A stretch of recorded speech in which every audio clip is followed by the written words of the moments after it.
역대급 폭우가 쏟아지면서 전국 곳곳에서 피해가 발생했습니다.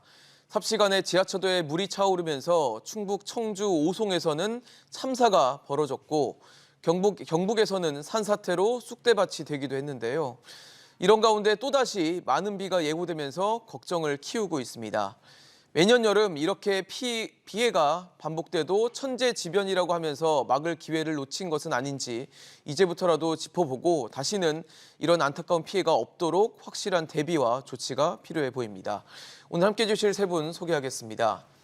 가천대 사회정책대학원 허억 교수, 경민대 소방안전관리과 이용재 교수, 한국안전전문가협회 이송규 회장 나오셨습니다. 어서 오십시오. 네, 안녕하세요. 네, 일단 참사가 벌어졌던 오송의 궁평 2 지하차도로 가보도록 하겠습니다. 침수사고가 발생한 이 궁평 2 지하차도는 터널 길이만 따졌을 때 430m, 또 높이는 4.5m, 그리고 편도 2차로에 왕복 차선이 있는 도로 지하차도였는데요. 그래서 평소라면 30초에서 길어도 한 1분 정도면 통과를 할 수 있는 길이었다고 합니다.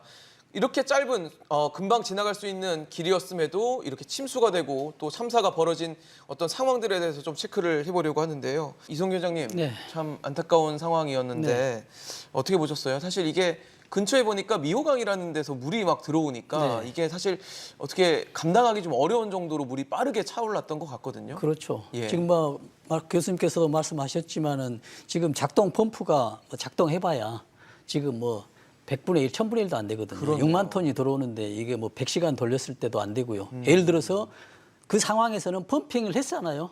했던 양만큼 다시 들어옵니다. 했던 것보다 나가는 것보다 더 많이 그렇죠. 들어오는 거죠, 예. 상황이. 지금 거기 지하차도 내에 6만 톤이 모였다는데요. 왜 6만 톤이 모였냐면요. 6만 톤의 공간이 있었기 때문에 그러는 것이거든요. 그렇죠. 예를 들어서 오목하게 돼 있으니까요. 그렇죠. 예를 들어 7만 톤의 공간이 있었다. 그럼 7만 톤이 들어왔어요. 아, 공간이 그만큼 그렇죠. 들어올 수밖에 없는 그렇죠. 구조였다. 베이스 펌프가 6만 톤의 공간에서 1만 톤을 퍼냈다 하면 1만 톤이 다시 들어와요. 그래서 지금 상황에서는 베이스 펌프의 역할이 의미가 없다라고 보거든요. 그래서 지금 이 같은 경우는 어떤 비에 의해서 지금 문제가 발단이 됐지만은 네. 궁극적인 목적은 제방이 무너진 거죠. 그렇죠. 그러면 제방이 왜 무너졌냐는 얘기잖아요. 그렇죠. 제방 역할을 못했어요. 막아놨어야 되는데 못 막은 거죠. 제방이 역할을 했어야 돼. 제방이 역할을 못했다는 얘기죠. 그러면 왜 제방이 역할을 못하도록 그대로 놔뒀다는 얘기죠. 여기서 이제 관리 책임이 들어가잖아요. 그러는데 지금 우리가 보면은 경보도 발령했었고 하는데 지금 아직 차단 장치를 하지 않았잖아요. 진입 차단 장치를. 그러니까요. 그런데 거기 매뉴얼에 보면은 50cm 이상이면은 차단을 해야 된다라고 하거든요. 아, 물이 50cm까지 차면 차단을 해야 된다. 예, 그런 매뉴얼 때문에 이걸 안 했다라고 이렇게 해명을 하고 있어요. 아, 50cm가 안 찼다는 얘기인가요? 그렇죠. 50cm가 안 찼기 때문에 지금 자동 차단을 하지 않았다라고 얘기를 하는데 그런 매뉴얼이에요. 그래서 우리가 지금까지 관건은 매뉴얼이 있냐 없냐가 관건이었는데 매뉴얼 있어봐야 내용의 콘텐츠가 부실하는데 있으나 없으나 무용지물이잖아요. 그럼 50cm가 찰 때까지 기다렸다가 그대로- 그때 통제를 해야 된다는 얘기인가요? 그렇죠. 그게 매뉴얼이에요. 그래서 매뉴얼이 있냐 없냐가 중요하지 않아요. 그렇네요. 매뉴얼은 누구든지 만들 수 있습니다. 어떤 내용으로 만드냐가 가장 중요한 내용이죠. 그리고 빠르게 대응하는 게 목적 아니겠습니까? 그렇습니다. 그래서 1분 뒤에 10,000톤이 들어온다라고 가정했을 때도 그 매뉴얼에는 하지 않도록 돼 있어요. 하지 않아도 돼요. 그래서 이게 매뉴얼이냐는 얘기죠. 그렇네요. 그래서 대응이 안 이런 되겠네요. 매뉴얼을 만들 때도 이미 관계 기관 전문가들이 만들었지만은 관계 부처에서 국장 어떤 전문 부서에서 했지만은 안전에 대한 지식이 있어야 돼요. 그렇네요. 안전의 의지만 가지고는 되지 않습니다.